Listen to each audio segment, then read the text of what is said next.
General Biology 1, Lab Practical 1, Review for Lab 5. Lab 5 starts on page 65, and we'll talk about the material that you have in your lab manual, and then when I'm finished with that, I'll talk briefly about the virtual lab that you had to complete along with this lab assignment.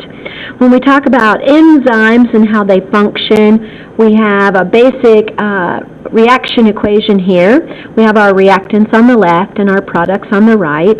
What an enzyme does is it speeds up a reaction without being used up. Enzymes are catalysts. They speed up a reaction. That's what a catalyst does. The reaction would take place without the enzyme, but the enzyme increases the rate at which the reaction occurs, therefore speeding up the reaction. Enzymes and substrate fit together in what we call an active site, so you need to be familiar with a typical enzyme substrate diagram. This particular diagram deals with degradation or the breakdown, a hydrolysis type of reaction. We have our substrate. We would probably have water involved in this type of reaction along with the enzyme. The active site on the enzyme is where the enzyme and the substrate are going to fit together to form what we call the enzyme-substrate complex. When the reaction takes place, the enzyme goes its merry way. You'll notice from beginning to end, the enzyme overall does not change, but it is, so we say it's not used up in the reaction. But it did speed up the breakdown, the degradation of this substrate, this specific reactant, into these two products that we have here. Synthesis reaction or a dehydration reaction is going to work very similarly. We have our substrates.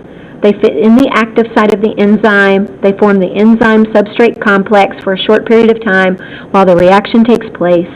And then the enzyme goes its way and the product picks up and goes wherever it needs to be stored.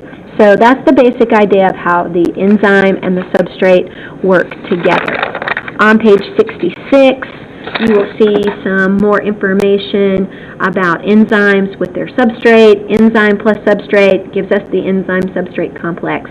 The enzyme then is returned to its original shape and structure, and the product is released from the enzyme. We said all of that type of reaction takes place at the active site, which is located on the enzyme. It's a very specific structure of the enzyme that allows that enzyme to work with the substrate to speed up the reaction. In this particular section, we have an example of how an enzyme reaction might go. If we start with hydrogen peroxide, it will naturally degrade, but if we're catalase, which we can find in all cells, is present, then the catalase is going to speed up that degradation reaction. We can tell catalase is an enzyme because it ends in -ase. We put the name of it over the arrow because it's really not a reactant, it's not really a product. The enzyme speeds up the reaction, but it is not used up in the reaction. When hydrogen peroxide breaks down, it forms water and oxygen. I have a little up arrow here to show us that the oxygen is given off in the form of bubbles. You've probably used hydrogen peroxide before at home, maybe on a cut or something like that. You get a lot of bubbles, and that's as the reaction is taking place. The gas is released up through the water and makes those bubbles appear. You all also did a virtual lab. It walked you through some of this information about enzyme, substrate, induced theory of enzyme substrate, how they fit together, and how the enzyme will change shape a little bit or a lot depending on the substrate that it's reacting with. Enzymes are typically very specific. They're going to work on one or maybe two, usually just one, type of substance. You did a lab procedure where you changed pH, and we saw that pH can change the function of an enzyme.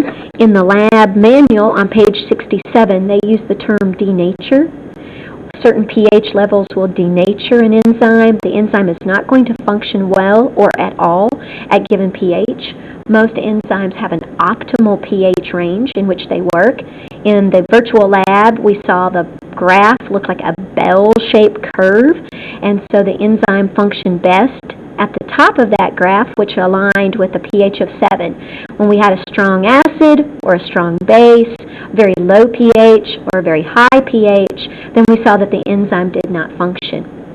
Enzymes will function best when we have a large amount of substrate, and so in the second part of the virtual lab, you changed the amount of substrate, how many grams of substrate you were adding, and we did see that there was an increase in enzyme activity until we reached about 4 grams or so, and then we could see that the activity level, the activity of the enzyme, I should say, it leveled off. That doesn't mean that the enzyme was no longer functioning. It just meant that we had reached the top speed at which that particular enzyme could function. So we had more of an S-shaped curve than we did a bell-shaped curve when we looked at enzyme function with varying amounts of substrate. Kind of max out with how fast that enzyme can actually speed up the reaction. You did not have any questions at the end of this lab. That's why you had the virtual lab, to walk you through some things and to give you some practical experience with how changing pH or how changing the amount of substrate present was going to change how well that enzyme functioned in that given environment. And that's Lab 5 review.